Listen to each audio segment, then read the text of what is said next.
Hello everyone and welcome to episode 32. I'm Gabe, and today we'll be confronting Professor Ginkgo in her hidden lab. But let's do a recap first. In the last episode, you battled the final Elite Four member, Amy, and her Drakeon, acquiring the final access code needed to get down the elevator to Ginkgo.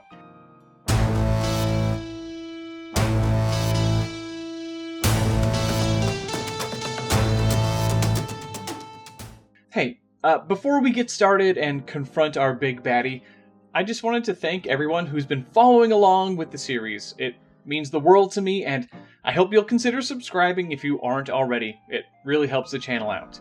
Alright, with the last necessary access code in your possession, you ride the elevator down. It drops much lower than you expected, like much, much lower. You are definitely far below the waves now. And when the door opens, you find that you are in a glass dome on the ocean floor. It is nearly pitch black down here, but you can see the professor standing in a pool of light, desperately interacting with a control panel. How did you? You can't be down here! You don't understand what is going on here at all! You don't know what I need to do! When Psycat and I first arrived here, we discovered a dormant Pokémon.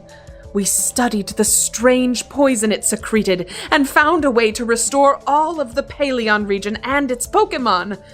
But I soon discovered a second slumbering Pokémon and realized how wrong I was to tamper with the natural order. The lights rise on the obscured form of the dormant legendary. The ball of jagged stone lies half buried in a crater.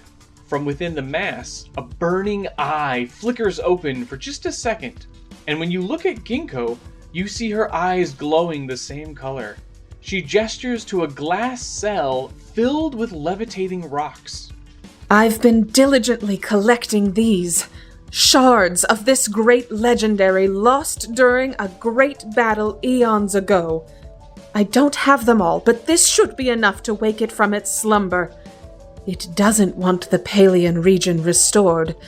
We should never have done that. It wants it all gone. I need to set things right. I need to wake it fully so it can eliminate all life in the Paleon region as it once did. You run at the possessed Professor Ginkgo and release your starter Pokemon to battle her. She counters with her own starter. After that, the unassuming Whirlicon proves quite difficult to feint. And then her Evian is a tricksy chameleon. Next up, we get the final stage of the adorable Rhinoceros line. As a reminder, the tiny little baby grass rhino ended up getting its nose sunburnt and has since gained the fire typing. The red-hot horn of Rhinoceros is now no longer able to contain the heat, giving us these awesome split flames. Before, the line was pulling mainly from the woolly rhinoceros, but I knew early on that I wanted to end up with the dual horns present on Megaceros. Beyond that, I just wanted the design to feel a little bit more like a classic monstrous Pokemon. That means, even though the inspiration is decidedly quadrupedal, it'll get this hunched over, kind of partially upright pose. I also just had a blast making the fire and grass types work together. Singeing the ears and leafage on the back gives the design just a lot of great texture. We'll be continuing with the color palette that Rhinoceros was using, and the shiny, of course, gets to be dead and burnt leaves, which is pretty fun. Alright, this is Minoseer, the hot horn Pokemon. The two superheated flames that continually shoot from this Pokemon's nostrils are hot enough to partially burn its own waxy leaves. Minoseer are quick to anger and require open spaces to charge across when they need to cool down. Their nose flames only extinguish when they're drinking water, where steam erupts from the nose instead. Its ability is Flame Striker, and that means that contact moves have a chance of burning the opponent. With well-rounded stats and an annoying ability, Minoseer is a real toughie. You are able to take it down, but it's followed up by something even more vicious. A number of you were able to predict that the tiny Cortulli would be turning into the Tully monster, and here we are. If you aren't familiar with the Tully monster or Tully monstrum, it is a super strange species that people just could not figure out for ages. First off, it's tiny, but I mean, we're gonna play up the monsterness in its name and make it huge, but the actual animal is tiny, and scientists just couldn't agree what it was or what it was even related to. Anyway, it has this fun little extended mouth and then these eye stalks, just truly alien looking, to the point where I didn't have to change much for it to read like a Pokemon. Just elaborating the top and bottom fins with some spikes, exaggerating the size of the mouth, and I guess figuring out a color palette that works for its new secondary typing. Again, rolling with the monster in its name, this meanie will gain the dark type. I love that our region just has so many aquatic animals that we've been able to justify not needing the water type. Alright, let's take a look at Taliath, the Enigma Pokemon. Scientists were baffled by this Pokemon's poorly preserved fossils and only understood its bizarre form when it was successfully revived.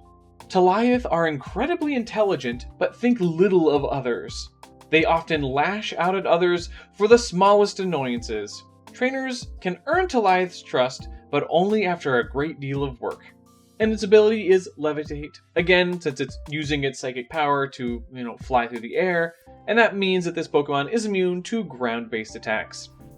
I love how much the Tully monster just felt like a Pokemon already, and this thing just fits in perfectly. You do knock it out, but you are down to your final Pokemon as Professor Ginkgo sends out the fully evolved pseudo-legendary. Our goopy Sludgolum is going to form into a fully functional organism. I knew that I wouldn't be able to make it through the Paleon Dex without getting a Carnotaurus in there somewhere, and having it be our pseudo-legendary just felt like a great fit. That also means that as it forms into a complete animal, the fossils in its body are being used more as actual bones, and it's gaining the dragon typing to replace the rock typing. I know there are some people out there who get annoyed that almost every pseudo-legendary is a dragon type, but for a region that is filled with dinosaurs, our pseudo-legendary just kinda had to be a dragon type.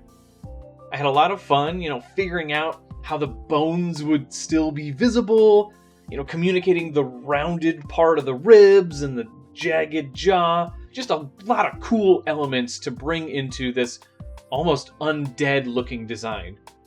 And this certainly is on the edge of what Pokemon would feasibly put in their games, since it's a little gruesome. Oh, and the shiny in particular feels even more visceral. Alright, let's take a look at Carnotax, the new life Pokemon. Strange chemical byproducts from research in the Paleon region resulted in the gooey sludge of this Pokemon's body. Carnotax's rudimentary muscle system is based on an amalgamation of trace DNA from various fossils. They are fast and intimidating, but show affection to anyone who can look past their grisly appearance and treat them like any other Pokemon. And its ability remains gooey, so that means contact with the Pokemon lowers the attacker's speed stat. With awesome pseudo-legendary stats, a kick-butt typing, and an ability that makes up for its, kind of decent speed, this thing is a serious threat. You'll have to let me know what you think of the pseudo-legendary line for the Paleon region. After her final Pokemon falls, Professor Ginkgo's eyes roll back in her head and she passes out. With the aid of Grant and the other researchers, you are able to get her back into the elevator and up to safety. When she finally comes to, her eyes have returned to normal. I can't believe I let that legendary Pokemon overtake my mind. Psych had warned me that I was changing as I worked on it, but I wouldn't listen. I love our restored fossil Pokemon, but I had slowly become overcome with the desire to destroy it all. Not only did you save me, but you saved all of the Paleon region. And with that, the credits to the game roll. However, this dormant legendary Pokemon is quite troubling. There's more to be done if you wish to ensure that nothing catastrophic happens in the future. But that will have to wait for another episode. Thank you so much for watching, and please leave a like, comment, and subscribe if you enjoyed the video. As always, I would love to hear your thoughts on today's episode. A big thank you to my lovely Erin for being Professor Ginkgo again, and I'll see you in the next one for some post-game content. Bye!